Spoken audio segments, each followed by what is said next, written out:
Aujourd'hui, je vous propose un podcast sur le thème de l'acceptation. Donc l'acceptation, c'est une notion que je travaille depuis des années, c'est une clé qu'on retrouve dans la sphère du développement personnel et spirituel, dans de nombreuses philosophies et cultures différentes.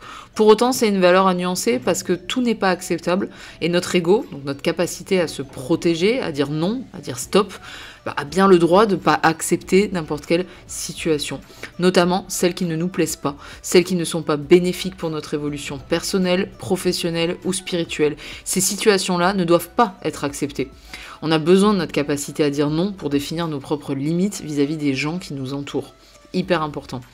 Donc je préférais préciser ce point en début de podcast, parce que c'est important de comprendre que la notion d'acceptation est certes très appréciable et source de bonheur dans certains cas, mais elle n'est pas applicable à toute situation. On va prendre juste un exemple pour imaginer la situation.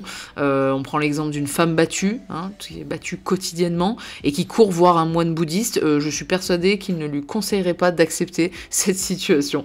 Bref, c'était une parenthèse pour poser le décor. Maintenant, on va voir ensemble 3 points sur lesquels on peut travailler concrètement l'acceptation pour se sentir plus heureuse. Alors, cette liste, ces 3 points, n'est issue bien sûr que de mon parcours personnel, donc c'est une liste non exhaustive, et si certains points te parlent, tant mieux. Si d'autres ne te semblent pas justes, fous-moi ça à la poubelle de ton inconscient et on n'en parle plus. Personnellement, travailler en profondeur sur l'acceptation ces dernières années m'a permis de me sentir plus alignée, plus proche, plus douce et plus tolérante avec moi. Et donc aussi par extension avec les autres. Et donc globalement plus heureuse. Alors voici ces clés en espérant qu'elles te servent autant qu'à moi. Premier point, accepte d'être détesté.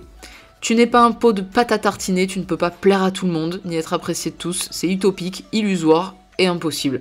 Et tu sais ce qui s'est passé quand j'ai arrêté de me soucier de ce que les autres allaient penser de moi, je me suis mise à être moi-même, tout simplement. En fait, j'ai dit ce que je voulais, à qui je voulais, quand je voulais, parfois même sans prendre de gants. J'ai écrit, j'ai créé sur les sujets qui me plaisaient et me parlaient.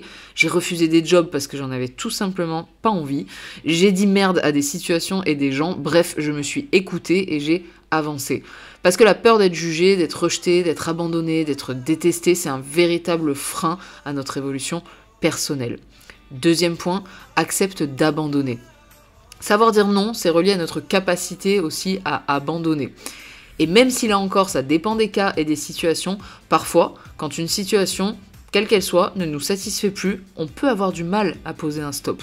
Et cette difficulté, elle vient souvent de la difficulté à abandonner les gens, les situations, les lieux. La source de cette difficulté, c'est une angoisse profonde de se retrouver seul, voire une angoisse même de mourir seul. Mais cette résistance, elle nous fait perdre un temps fou à mariner dans des relations qui, on le sait au fond, ne sont absolument pas bénéfiques pour soi. Travailler sur l'acceptation d'abandonner, je dirais même sur l'autorisation d'abandonner, c'est primordial pour espérer vivre une vie dans laquelle on se sent à notre place, comblée et complète. C'est en faisant des choix, c'est en disant non qu'on envoie un message à l'univers pour lui montrer ce qu'on ne veut plus. Et puis, ce n'est pas la peine de culpabiliser, d'abandonner quelqu'un qui s'abandonne lui-même ou qui t'abandonne toi régulièrement. En fait, c'est à toi et toi seul de te libérer de ces chaînes juste en posant un stop et en acceptant de dire au revoir. Troisième point, accepte-toi à 100%. Évidemment, il y a des situations où l'on se doit de ne pas accepter, de prendre ses jambes à son cou, et même son honneur à son cou, et de partir loin, très très loin. Ça, on est d'accord. Mais ces situations concernent des choses ou des personnes. Là, on va parler uniquement de tout ce qui se passe à l'intérieur de soi et que l'on doit accepter parce que par contre, s'il y a une chose qui est sûre, s'il y a bien une personne qu'on ne peut pas quitter, avec laquelle on va devoir passer notre vie, c'est soi-même. C'est une certitude que personne ne pourra nier, je pense. Enfin, sauf avec la drogue dure, l'alcoolisme, les médicaments, enfin bref, tout ce qui permet de se fuir soi-même. Mais voilà, par ces options-là, on se doit d'améliorer la relation qu'on a avec soi en priorité parce qu'on va passer le restant de nos jours en notre propre compagnie, tout simplement. Alors à une époque, moi j'étais très dure, très exigeante, très perfectionniste avec moi, et ça s'appliquait autant dans la sphère personnelle que professionnelle. Jamais satisfaite de moi, jamais contente, jamais complète. Et ce point peut vite devenir un cercle vicieux parce qu'on peut essayer de se changer sur tout un tas de choses, physique, mental, émotionnel. Mais si à un moment donné, on ne fait pas le choix de travailler sur l'acceptation, alors là, on peut passer sa vie à courir dans une espèce de roue à hamster sans fin. Donc t'es pas un hamster, non, on est d'accord, moi non plus. Donc on travaille sur l'acceptation de tout ce qu'on est, de tout ce qu'on fait, de tout ce qu'on pense et de tout ce qu'on ressent, tout ce qui nous traverse en fait.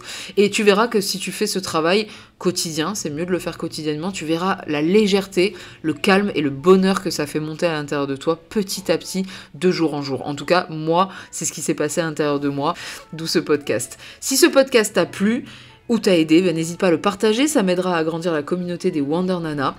Sache que dans mon e-book « Je coach mon ego » qui est en vente sur mon site internet, tu trouveras 24 exercices différents qui te permettront de travailler sur l'acceptation de toi, de tes émotions, mais aussi de tes pensées. C'est un recueil de 150 pages avec de nombreuses infos que j'ai récoltées à droite à gauche pour comprendre le fonctionnement de l'ego, ses blocages, mais aussi apprendre à s'en faire un allié.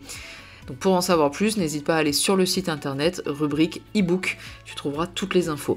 J'ai également créé un programme de 24 semaines, donc dans ce programme tu retrouves également ce type d'exercice d'auto-coaching toutes les semaines, mais aussi plein d'autres choses encore pour apprendre à développer une belle relation avec toi. Toutes les semaines, en fait, tu débloques des vidéos de yoga et de yoga danse, des vidéos de méditation guidée, des exercices de développement personnel et des recettes sans sucre blanc, sans gluten et sans chair animale ni lactose. Là, c'est pareil, toutes ces infos-là, elles sont sur le site internet et tu les as dans la rubrique service en ligne, programme. Et enfin, si tu as besoin d'un suivi personnalisé en coaching, donc développement personnel, professionnel ou rééquilibrage alimentaire, tirage de cartes, n'hésite pas à visiter la page La Wonder Nana et tu verras du coup toutes mes informations sur les services. Le premier coup de fil est gratuit et ne t'engage en rien. Et enfin, si tu veux en savoir plus sur les formations professionnelles Yoga Danse 200 heures que j'orchestre, rendez-vous dans la rubrique formation. Et si tu veux plus d'infos sur Happy Body Center, le centre que je gère, eh bien je t'envoie sur la page d'accueil du site internet où tu trouveras les cours, les stages et toutes les infos sur le centre Happy Body Center Saint-Raphaël. Voilà, sur ce, je te souhaite une bonne fin de journée et je te dis à très vite.